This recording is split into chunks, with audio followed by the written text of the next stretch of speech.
সুপ্রভাত বন্ধুরা, সুধা ভিলেজ ব্লগে আপনাদের সবাইকে স্বাগত। আবার একটা নতুন ব্লগ নিয়ে চলে এলাম। আপনারা আমার সঙ্গে থাকুন আর শুরু থেকে শেষ পর্যন্ত ব্লগটা দেখতে থাকুন। আশা করি আজকের ব্লগটা ভালো লাগবে। শুভ অক্ষয় তৃতীয়ার অনেক অনেক শুভেচ্ছা, অভিনন্দন। আর আজকের দিনে আমরা যত ভগবানকে ডাকবো ও নাম দান করবো তত আমাদের ভালো হবে। স্নান করে নিয়ে এই যে ঘরে পুজোটা করে নিলাম আমি। তো এবারে কিছু খাবো।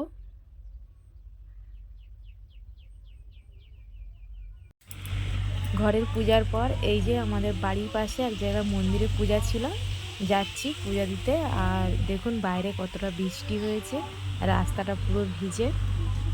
পুজো শুরু হয়ে গেছে আর এই যে যজ্ঞ হচ্ছে। আর আমার পাড়ার বৌদি, ভাই, দাদা, বোনেরা সবাই মিলে আমরা আছি। আর পূজা হলে আমরা সবাই কিন্তু এইভাবে আনন্দ করি।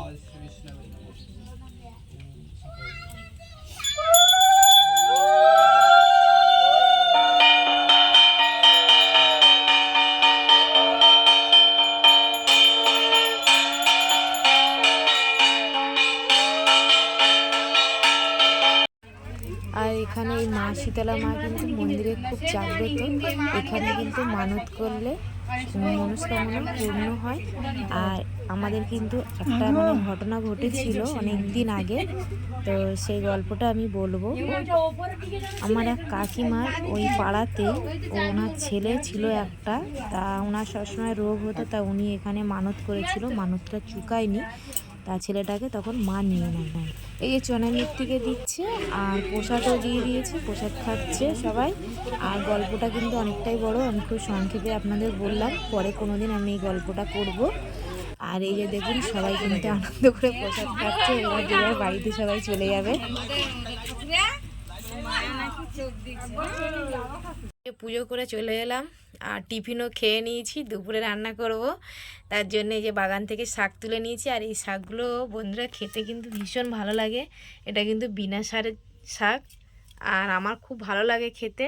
আর এদিকে এই যে একটা চচ্চড়ি করব, বেগুন, আলু আর ঢেঁড়স আছে, পটল আছে, কেটে নিয়েছি। আর এদিকে এই যে একটু ডাল করব, যেহেতু আজকের অক্ষয় তৃতীয়া, ওই জন্য আমরা আজকের তো নিরামিষ খাই।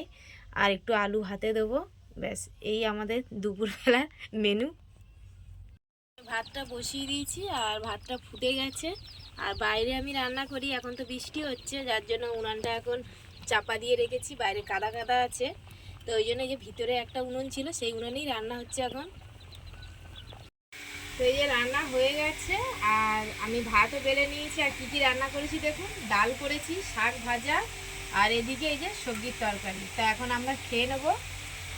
তো এই যে দুপুরে আমরা খেয়ে নিয়েছি আর এদিকে এই যে বৃষ্টি শুরু হয়েছে। আর বিকালে আমার মেয়ে যে ভিজে ভিজে জল নিয়ে আসতে গেছে, কি কাদা দেখছেন,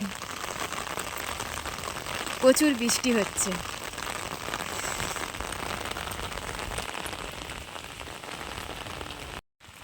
আর বৃষ্টি হলে পুরো আমাদের ঘর দোর একদম কোনো অবস্থা থাকে না। আর বাইরে দেখছেন তো কি কাদা। আর এখানে তো উনুনটা ছিল, এই যে কাগজ দিয়ে আমি ঢাকা দিয়ে রেখেছি। আর এদিকে এই যে দেখুন ওই জলের ডাবরটা এখানে রেখে দিয়ে ও পুকুরে গেছে পা ধুইতে।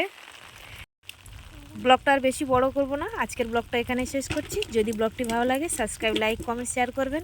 আর আমার পাশে থেকে আমাকে সাপোর্ট করবেন। যারা আমার ফেসবুক পেজে ভিডিওটা দেখছেন, পেজটিকে ফলো করবেন। আর যে সমস্ত বন্ধুরা আমার সাবস্ক্রাইব করে পাশে আছেন, তাদের অসংখ্য ধন্যবাদ।